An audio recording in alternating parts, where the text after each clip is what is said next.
Ladies and gentlemen, my name is TotalBiscuit. I'm here to ask and answer one simple question. WTF is Race the Sun? Well, that's futile, as far as I'm concerned, but this is a game about flying towards the sunset, and eventually getting blown up. That's how it works. That is how it will always work. It's an eternal struggle, a Sisyphusian kind of problem. I managed to use that word in a real sentence. That's pretty cool. It's by a company called Flippfly.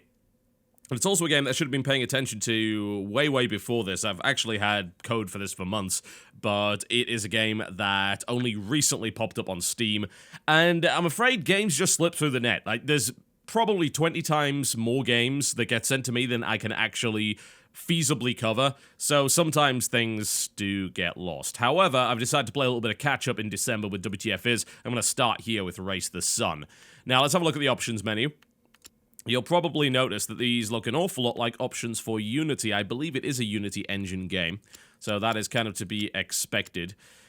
I'm still not too keen on it even then, though. Like, the Unity presets are fine in theory. There's about 6 of them, but I like having more direct control over my graphics options, and having 6 presets is not necessarily that great. I think Fantastic is the best one. What really doesn't help is the fact that usually in the Unity front end, there's a drop-down menu, and it'll clearly show you what the best one is. I have to assume this is best. So there you go. You get your resolution and full screen on and off, which is nice to have. And then you have your controls. You can fully rebind them. You can also have an alternate as well. It's a really nice option for people. And I would prefer that all games had this. So you've got your alternate set there. It's mostly just using 5 buttons. There's really nothing else you need to worry about. Aside from that, you got your general options with 2 volume sliders, and then you can have this on or off if you so desire, and you can reset your game entirely if you want to do that. Now, the ship can be configured in some way, assuming that you've done enough runs to actually unlock some stuff. So far, I have unlocked Magnet, which allows me to grab pickups from a greater distance, and there's a bunch of others you can unlock as well, and also decals that you can put on the left wing. And that really is about it for the customization. So we're going to do a run here in the standard Race the Sun mode. This changes apparently every 24 hours. I wouldn't say it's procedurally generated, although I imagine it is to some degree. It's not procedurally generated every time. Yeah, you'll do the same run on a daily basis. And then you've got a featured user world, which is something a little bit different, and there are also player worlds that you can take part in as well. So let's kick it off. Let's race the sun, shall we? Here we go. Now, this is a game, as you can see, very much about going at a very rapid pace and collecting as many of these blue things as possible. They will give you points. Yeah? Now, the sunset is what you're technically racing against, because once the sun goes down, that is it. You are out and you lose the race. However, if you collide with anything head-on, you have a similar problem. So that is something to bear in mind, like that, for instance. GG, done. It's really actually as simple as that. Now, every day, you're also given different objectives as well in order to score points and actually level up. And there is a degree of progression in it to unlock those things that I showed you earlier. So that's certainly a thing. The other things you need to bear in mind are the speed pickups, which actually extend the daylight hours, which is good. And there's also a jump pickup, which you can acquire, which will, as you can see, allow you to fly in the air for a little while. Now, you want to collect as many of these as possible to get the best multiplier. You can collide with things as long as you don't do it head-on and actually survive. But if you collide with something head-on, that's it. Your race is over. There is no continue. That is your race done entirely. So that is something to very much bear in mind. Now, your craft is solar-powered, which means that if you go into the shadow, you'll actually slow down. You do that too much and you will just stop entirely.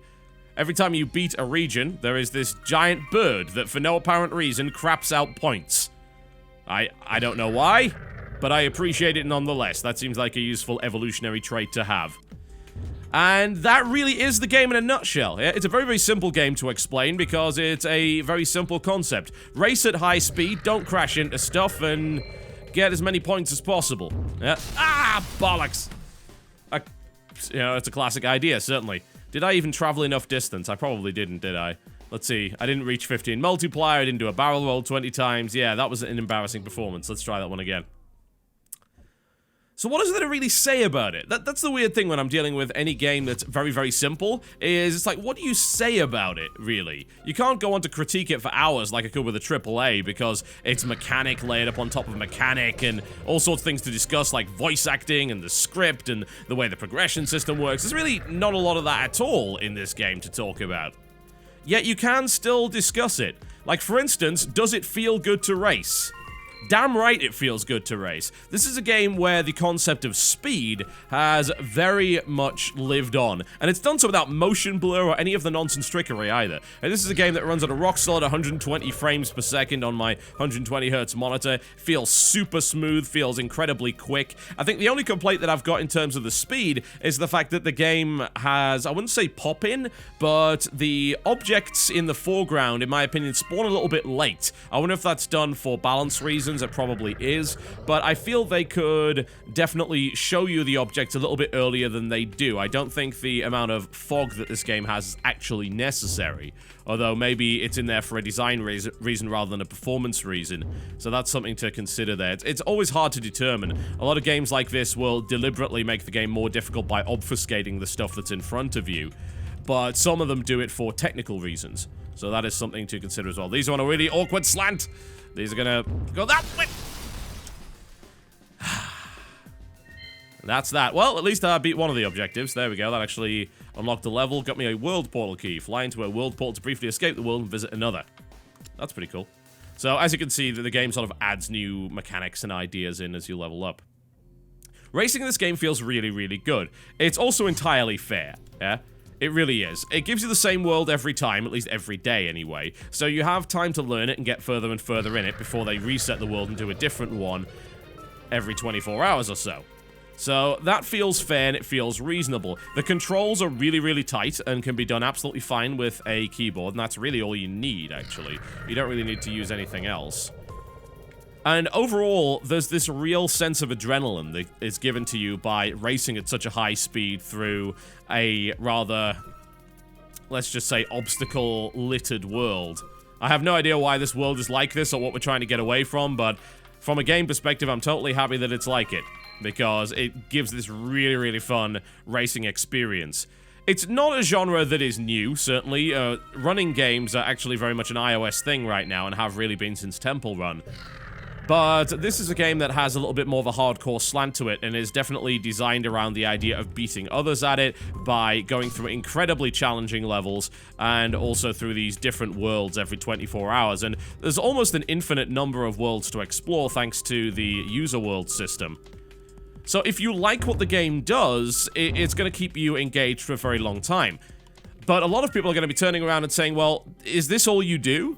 And the answer is yes. It is a game with one very specific focus. Not every game has to have huge amounts of mechanics attached to it. Not every game has to allow you to do 20 different things and experience all sorts of different ideas. A lot of AAA games like to do that because they like to justify their price tag and their development time. Indie games don't necessarily have to. They can focus on one thing.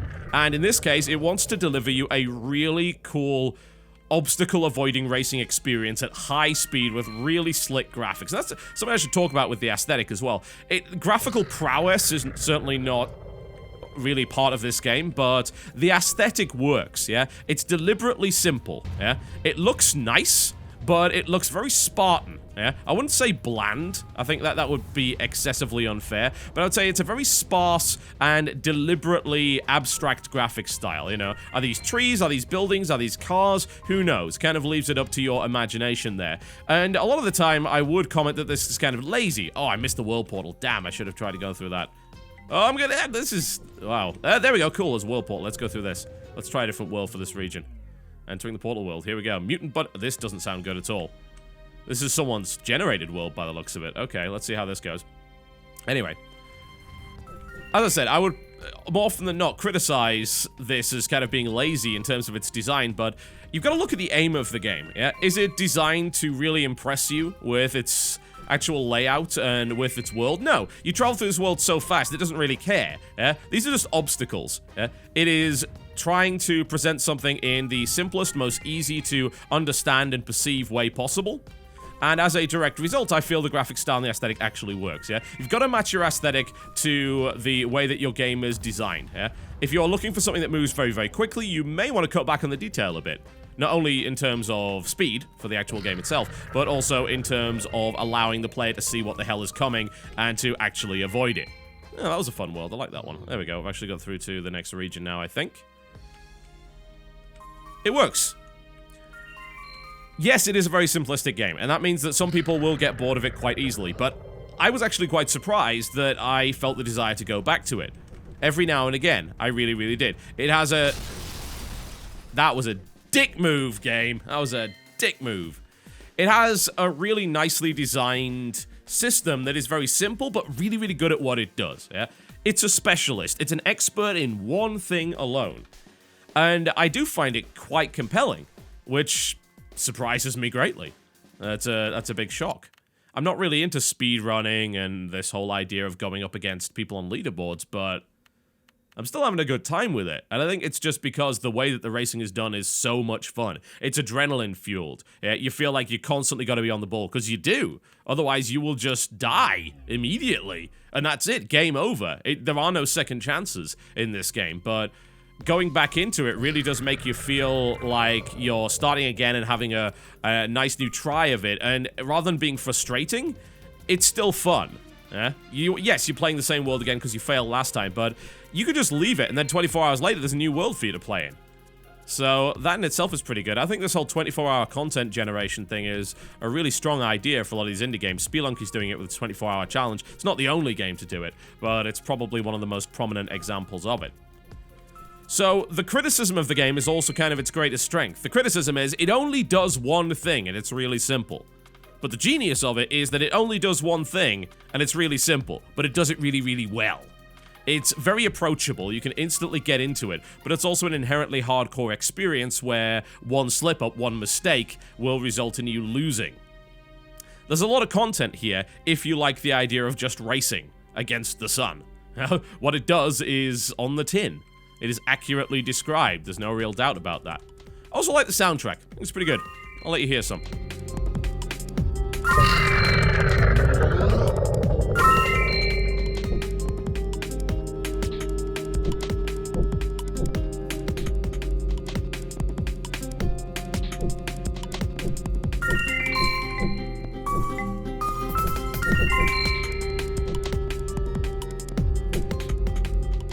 Pretty cool. If I don't really have only one complaint about the aesthetic, it's actually in this level. Most of the default levels this doesn't happen, but in some of the user-generated stuff, which really isn't the fault of Flippfly, it can be quite difficult to actually see the points and the power-ups against the contrast of the background. So that's something that I do feel needs to be in the mind of the user-generated levels, but the normal levels with that kind of grey chrome aesthetic to them work absolutely fine in that respect, so it's not really Flippfly's fault.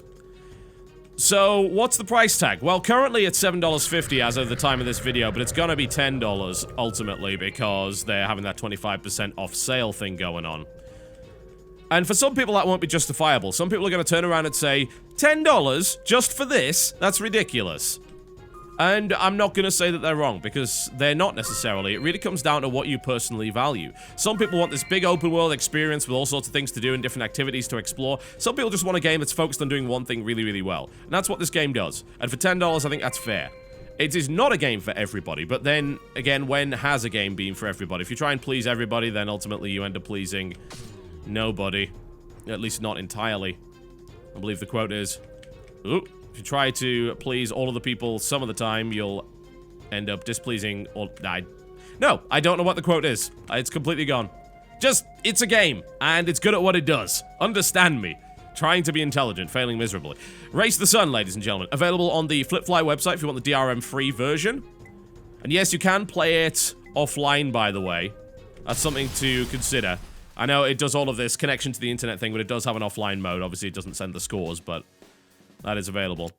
So you can get it directly off the Flippfly website, or you can download it from Steam for $10, currently on sale until the 16th of December for $7.50 or your regional equivalent. My name has been TotalBiscuit, who, as usual, is trying to be far more clever than he really is. Thank you very much for watching, and I'll see you next time.